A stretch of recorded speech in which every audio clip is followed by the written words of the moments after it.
The Pruning Shears of Revision. Neville Goddard. This morning's subject is the pruning shears of revision. I firmly believe that if you will wisely and daily use the pruning shears of revision, that you will find there is no objective beyond your ability to realize. And I mean that seriously. No objective beyond your ability to realize. When I was a boy of 7, a lady said to me, "I've had a vision concerning you. I'll make it now very, very clear to you. I do not know what it is you are going to do, but I've been shown you will do something that through the centuries after you are gone, man will not undo it. I can see that through the centuries you will grow in stature long after you have gone. And then 3 men will be mentioned in hundreds of years to come, and you will be one of the 3 when something is discussed that was done for man." I feel that this morning's subject, that this could be it. That if I had never said another word and you heard it and believed it and really used it, this would be the planting that would spread from us here that tomorrow could not undo. For it is magic, this pruning shears of revision. It really is not only the achievement of objectives, but if you do it daily, it will awaken in you the Spirit of Jesus, which is continual forgiveness of sin. In this teaching, the sinner should always go free. You will never condemn him. For when the Spirit is awake in you, you will realize in him there is no condemnation, only forgiveness. And forgiveness is not as man of the world thinks when he omits the actual execution of his revenge. What we mean by forgiveness, the identification of the other, that we would forgive with the ideal that other wants to embody in the world. And so we do to him what we expect or would like the world to do to us. So whatever I myself would like to embody, that is the vision that I must hold of every man that I meet in my world. That no man is to be discarded.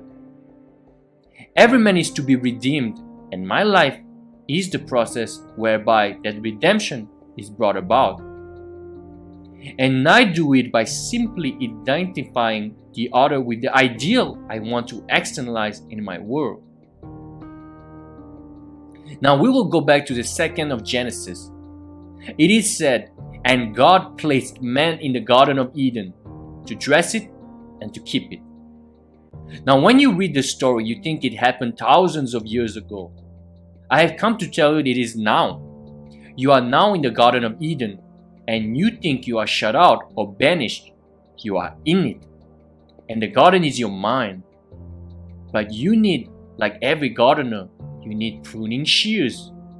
For you have slept, as you are told in that 2nd chapter. Having slept, weeds have appeared in the garden, and the weeds are revealing themselves by the conditions and the circumstances of life. For your garden is wedging and projecting itself on the screen of space.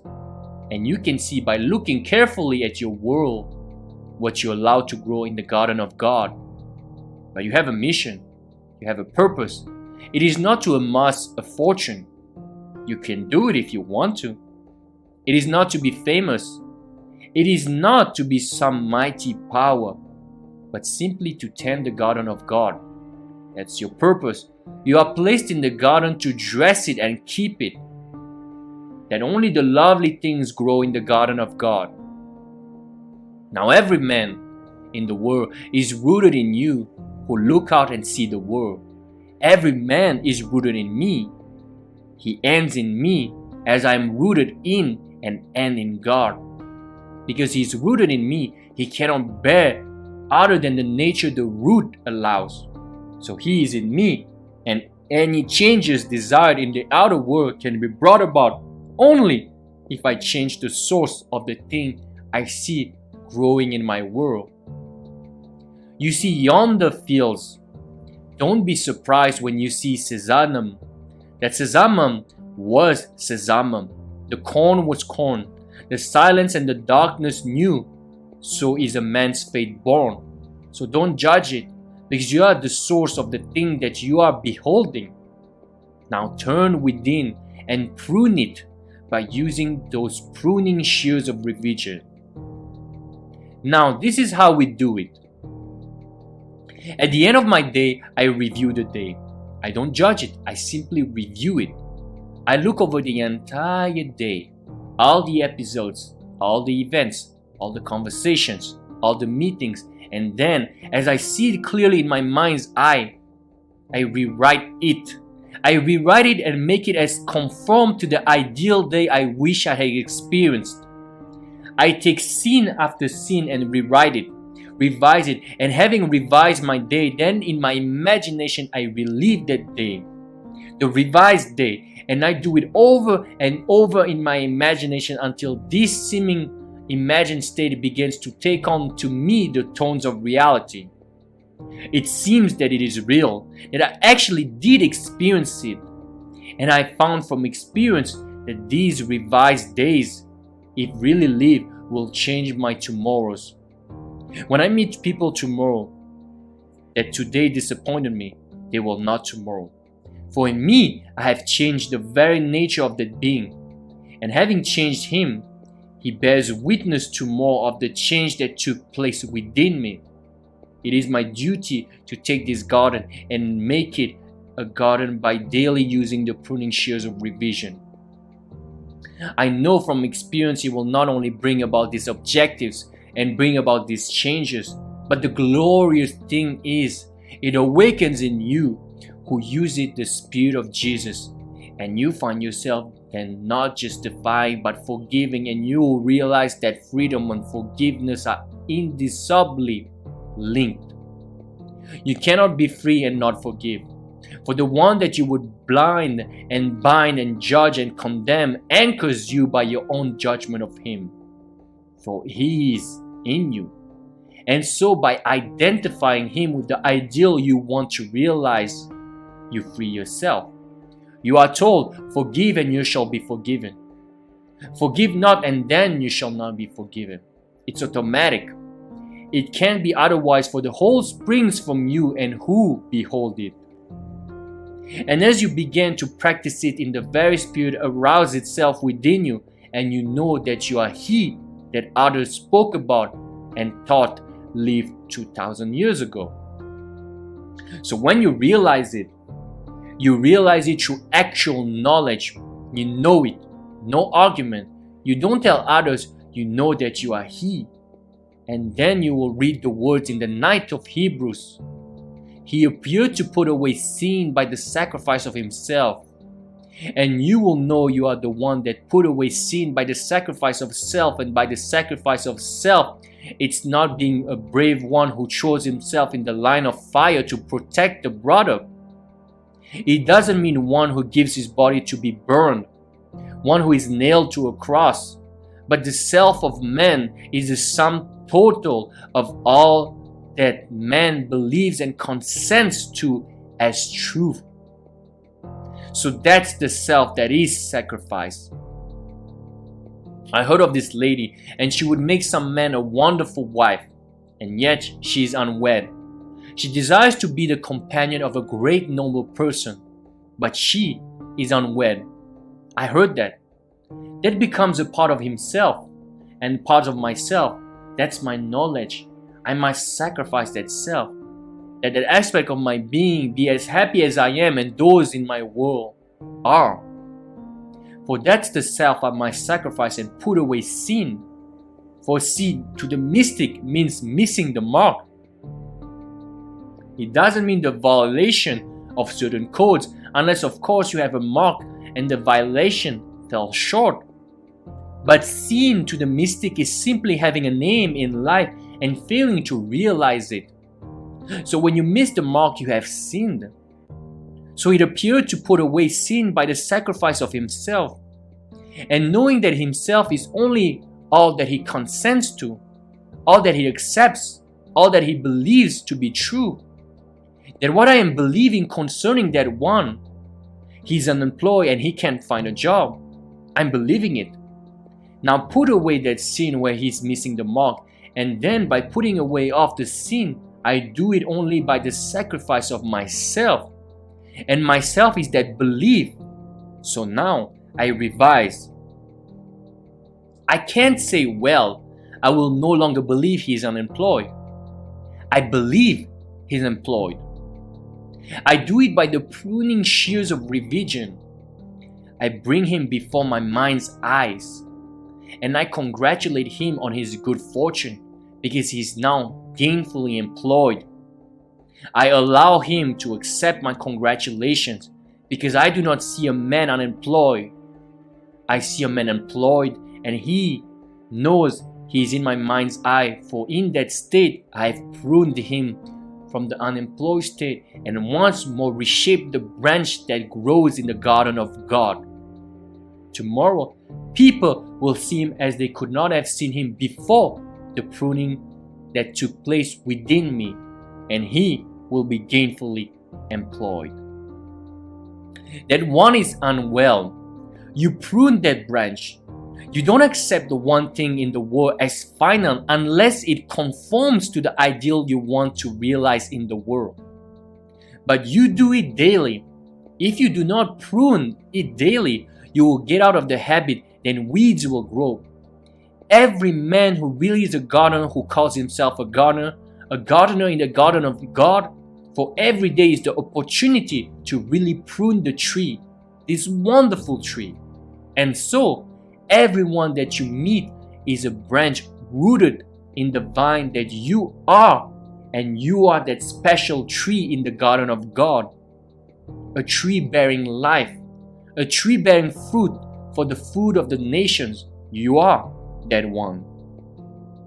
If you take me seriously today, tonight, do not let the sun descend upon any vexation of the day. Just look at it. Don't deny it. Don't duck it. Look at it that you may prune it and then reshape it. Take the conversation with your friends today. Were they pleasant? Were they arguments? No matter what it is, were they negative? Then rewrite the script and just imagine the conversation to have taken place that now you are rewriting for the first time. And it will take place. For everything in your world that you behold, though it appears without it, it is within, in your imagination. And this wonderful imagination of yours is Christ Jesus. Imagination is the actual habitation of every created thing. No matter what you see in the world, it springs from your imagination. So that's where you go. That's the workshop, the garden of God. And now you have a mission, you have a purpose in life. It's a noble purpose because you have been selected to really become the chief gardener in the garden of God. And in the garden you must have pruning shears.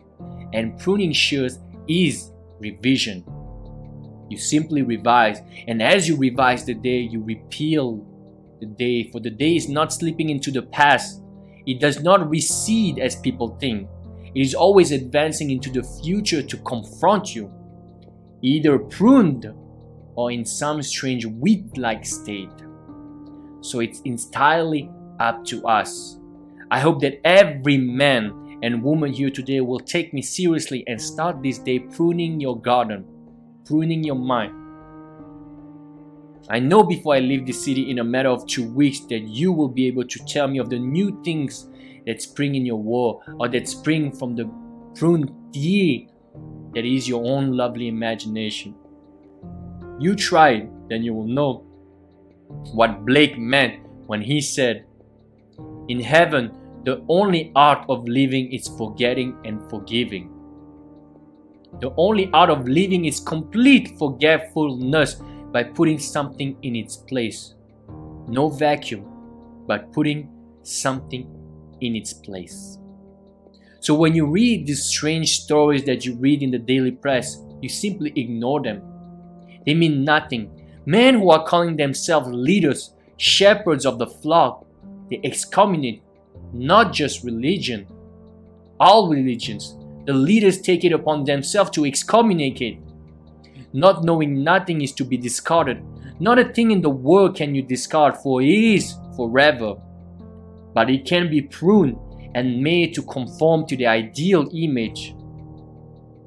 The man who will not revise his day either does not know it, or he has lost the vision of that life into the likeness of which it is the true labor of the Spirit of Jesus that transformed this life. So you don't discard them. In the current issue of Time magazine, there is that noble soul who is known to us as Spinoza, Baruch the Spinoza, who has given us so much to the world of philosophy.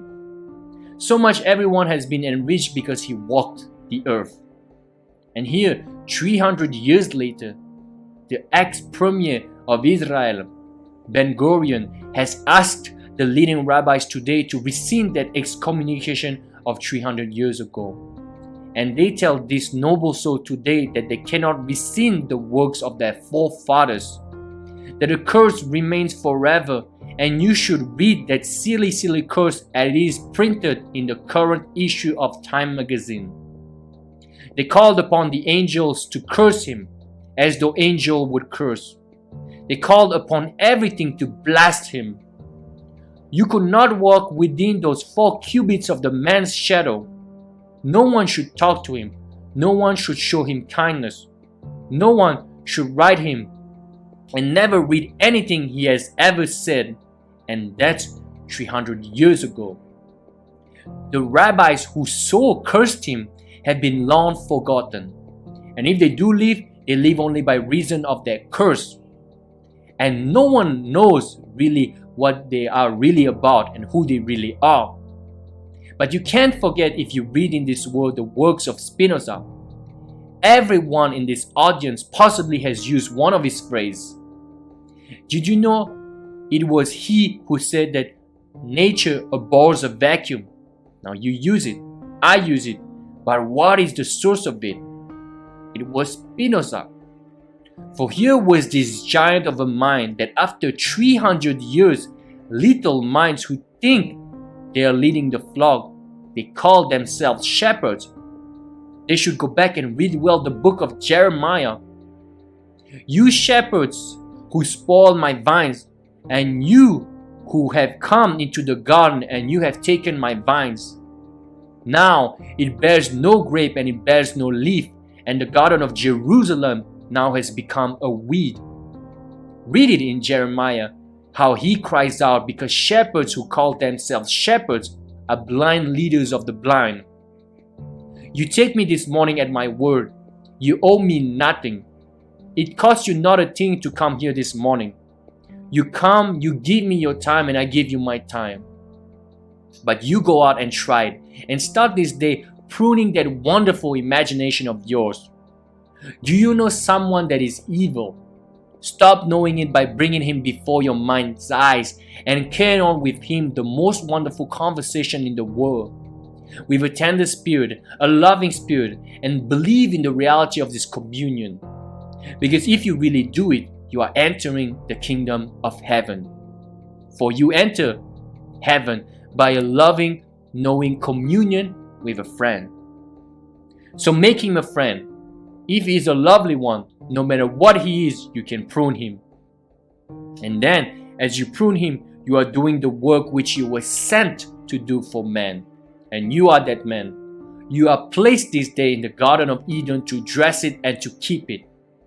Don't let it continue growing weeds in your world. You are absolutely responsible for every being you meet in this world. That's your responsibility.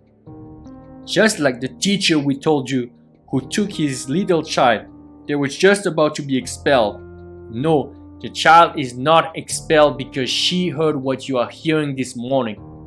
So she brought before her mind's eye the child that the principal, psychiatrist, and all the faculty had agreed unanimously to expel her on her 60th birthday. For she was rude, she was crude, she was unethical. And she went home on a Sunday night and brought that child before her mind's eye and communed with her and saw in her a tender child, a considerate child, a loving child. The next day, Monday, in class, she expressed all the kindness of that revision of the night before. And 10 days later, when it was seen and witnessed by all the faculty and the psychiatrists, a nagging meeting was called, and then they repealed their verdict of 10 days before, and the child is not expelled. She still sits in the George Washington High School in NYC, which is considered an excellent school. And so there she is, with no black marks against her, because one teacher sat in the audience as you are here, and she believed what I hoped everyone here will believe, and she redeemed the branch of her own tree. She didn't realize the child was herself. She saw up to that very moment all the children that she taught in pure objectivity. Blind man sees the world objective to himself, something detached from himself. When man begins to wake, he sees everything subjectively related. Everything he needs is part of himself, and what he does not now understand, still he knows that it is related by affinity to some as yet unrealized force in his own being. So he doesn't discard it. He knows his life is the process by which he will redeem it, and he redeems it by using the pruning shears of revision. So I feel that if after these 50 years of walking this earth, that is what that lady saw when I was but 7, I could really close the eye of 3 dimension at any moment, knowing that you will not disprove it. You may never use them, but you will never disprove this art of revision. And any man who will try it will prove to his own satisfaction that he can rise beyond the wildest dream of man. And realizing, he awakens the spirit of forgiveness. He will rise in the early stages in the successful venture. He will increase his income. He will do all these things, but he will realize after a little while that wasn't the purpose. They were only toys to tickle him, toys to amuse him, until he awoke within himself the Spirit of Jesus. Then he sees an entirely different mission, not the amassing of wealth, but the redeeming of society, the redeeming of every man in the world. He comes to do his Father's will, and we are told in the 6th chapter of John, "This is my Father's will, and that of all that he has given me, I should lose nothing, but I should raise it up again." Lose nothing. No, you don't excommunicate, you don't rub off, you simply raise it up again. As you raise it up, you raise yourself up, and the journey is forever. You are moving up an infinite vertical line in your own wonderful imagination, and you only move up by lifting others up. Blind men think they can save themselves, and because they think they can save themselves and discard the rest, the blind man also said 100 years ago, he saved as he saved others. Himself he cannot save. I say to you that it is a false statement. It was put into the mouth of the Pharisee, put into the mouth of the Sanhedrin, the leaders who thought they were leaders. But I will tell you, a man saves himself by and only by saving of his fellow man. There is no other way of saving self other than by saving the real self, and every man is rooted in you who observes man. And so, don't discard, raise them up, prune the tree, and become the real gardener in the garden of God. Take anything you have a child today. We took all requests this morning. There were dozens and dozens of requests this morning. Everyone must be answered. None must be discarded. Don't say one is impossible. There is nothing impossible to your imagination, and your imagination is Christ Jesus. With Him, all things are possible. Use Him, stir Him, wake Him from His sleep. He has been sleeping through the centuries. Because He has slept, He has dreamed into being all these strange misshaped states. For the world only bears witness of the use or misuse of imagination. As we are told, He is the only thing in the world. What He is the only thing in the world? Your imagination. For it is the habitation of every created thing, and by it all things are made, and without it is nothing made that is made. So use it wisely, use it lovingly. And at any time you use your imagination lovingly on behalf of another, you are at that moment literally mediating God to man. Imagination is the redemptive power of the world, and you are actually mediating God to man by using it in a loving, wonderful way. Quick summary. Our relationship to the Lord is like a grapevine in a garden. We are connected to Christ, same way the branches are connected to its body. The Father is the gardener. We are to experience pruning, for these are parts of the Spirit's ways to help us live a fruitful life in the Lord. I firmly believe that if you will use wisely and daily the pruning shears of revision, you will find there is no objective beyond your ability to realize. It is magic, the pruning shears of revision. It really is not only the achievement of objectives, but if you do it daily, it will awaken in you the Spirit of Jesus, which is continual forgiveness of sin. In this teaching, the sinner should always go free. You will never condemn him, for when the Spirit is awake in you, you will realize him. There is no condemnation, only forgiveness. And forgiveness is not as man of the word thinks when he omits the actual execution of his revenge. So whatever I myself would like to embody, that is the vision that I must hold for every man that I meet in this world. That no man is to be discarded. Every man is to be redeemed. And my life is the process whereby that redemption is brought about. It is said, and God placed man in the Garden of Eden to dress it and keep it. You are in it. And the garden in your mind, but you need, like every gardener, you need pruning shears. For your garden is always projecting itself on the screen of space. And you can see by looking carefully at your world, what you're allowed to grow in the garden of God. You are placed in the garden to dress it and to keep it. That only the lovely things grow in the garden of God. Now every man is the world is rooted in you who look out and see that world. Every man is rooted in me. He ends in me as I am rooted in and end in God. When I meet people tomorrow, today, and forever that disappoint me, they will not be there tomorrow, today, or tomorrow. Because I have changed the very nature of that being, and having changed him, he bears witness tomorrow of the change that took place within me. It is my duty to take this garden and really make it a garden by daily using the pruning shears of revision. You are told, forgive and you shall be forgiven. Imagination is the actual habitation of every created thing. No matter what you see in the world, it springs from your imagination. So it's entirely up to us.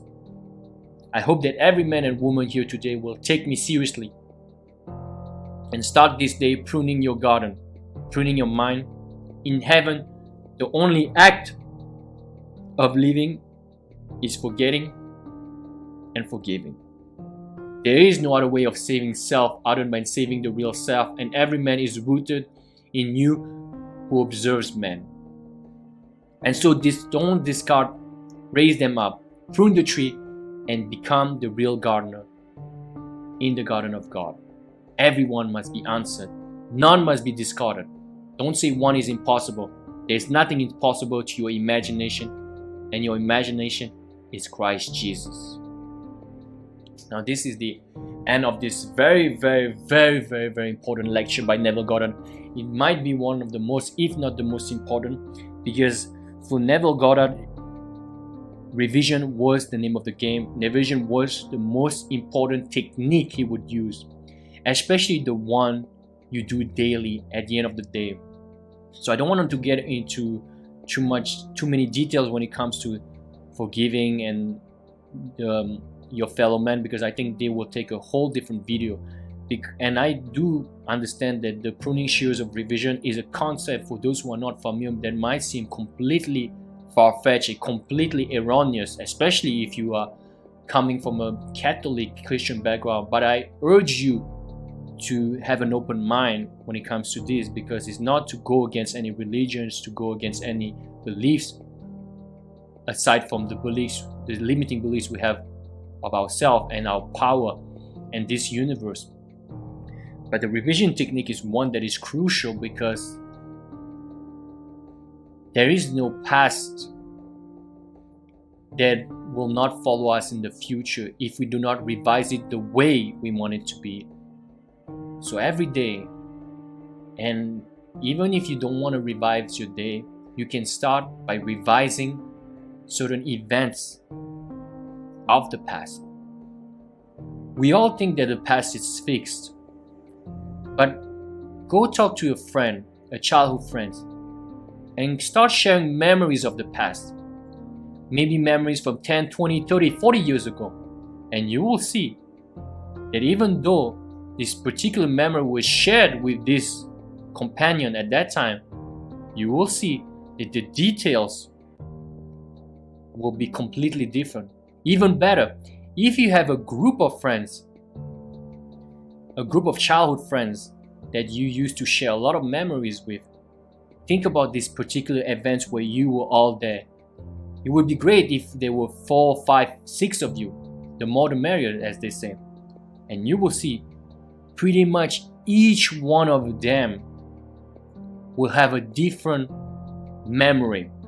Sometimes you might, and some of the people, you might believe that this particular event, this person was there, this person was there, they were all there. But some people might not even remember that you were there, might not even think you were there, and vice versa. You might think this person did this or said this, but this other person doesn't think he said this, he thinks the other person said this. The mind is very particular and very complex. If me and you were to witness the same accident, car accident on the same corner of the same street, and were to give separate report, our report will be different. Very likely to be different, very likely to even be very different. Why? The mind interprets the way we want to interpret. So don't be so, how should I say? I wanted to say arrogant, but arrogant is not the right word. Don't be so confident in your past. The mind is tricky like this. We change the past, the memory of our past, to who we are right now. And it doesn't matter what really happened. The past is the past. Unfortunately, some of your limiting beliefs might be through events that you believe happened in the past. So, as I said just now, the past is not set. So revise those moments. The pruning shears of revision. Take an event in the past, something that embarrassed you. If you have limiting beliefs that are redundant and they are recurring and they are repeat themselves in your mind, in your day-to-day, in events in your life, there's more likely than not an event that is still triggering those limiting beliefs. So dig deep and go to this particular event and see this event as you see it in your memory one last time. Revise it, rewrite it, and imagine it. I do it by rewriting the event. I just rewrite it and read it over and over again. But you can do the rewriting, and you can visualize this event in the past as if you were in the scene, seeing from your own eyes, not witnessing you as if you were witnessing you in a movie. No, you are in the scene. Look at this scene from a mind's eye perspective, so you see everything around you as if you were in the scene. You can do it this way. I don't do it this way because it's not my favorite technique, but you can do it and it works well. If you are a visualizer by nature, I'm more of a writer, more of a affirmator, if you will. That's my style. I like it this way. But if you want to do it both, all the power to you. So do it the way it is. And if this particular event is something that you think about often, or is something that is stuck in your mind, rewrite it and read it often, visualize it often until it becomes natural. And your whole life will change because this event is no longer the case. and it's no longer the trigger to your present circumstances. So if you had problems getting boyfriends or girlfriends when you were younger, and it's still the case right now, revise those moments where you were rejected and so forth. Revise and write a story where you are with someone, that you are loved and a lot of girls or guys are attracted to you, and you always had success with women or men, and you always had success in relationships. And this is an example, but I could give you countless examples, but I think you get the point. Revise. And more importantly, I would say, once you've done that, and once you get more familiar with this, as Neville Goddard said in the lecture, every day, at the end of the day, prior to sleep, revise your day. It can take only 5 minutes. You can write it down, you can visualize it in your mind. 10 minutes. Write it down. See, as Neville Goddard just said in his lecture, as I just read in his lecture, revise it. See what you liked, see what you didn't like, revise it. If you on this particular you wanted something to happen, just write it as it was in your reality, not in what happened in the 3D world. Write it as you wanted it to have happened, and do it every day. Yes, at the beginning it might seem crazy, but we are the actors in our own movies. That's the way it is. It might seem far-fetched, but everything is our awareness, everything is our consciousness, everything is in our imagination. As I said just now, we see something, the other person will see something else. So we get to decide what we want to see. So revise. Use those pruning shears of revision. Get more and more familiar. Maybe it sounds crazy. Maybe it sounds like completely fucked up. Try it out. Try it out for a month, for 2. Just do it little by little and see how it works for you. My name is Sebastian. I was super happy to do this, to read out this lecture and give you a summary and my interpretation and my teaching. I am a coach, a mind coach, meditation coach, manifestation coach. I love doing this. If you need any help, the link is in the description box below. You can always find me. And if you have any comments, just leave them in the comment box below. And I'll see you very soon.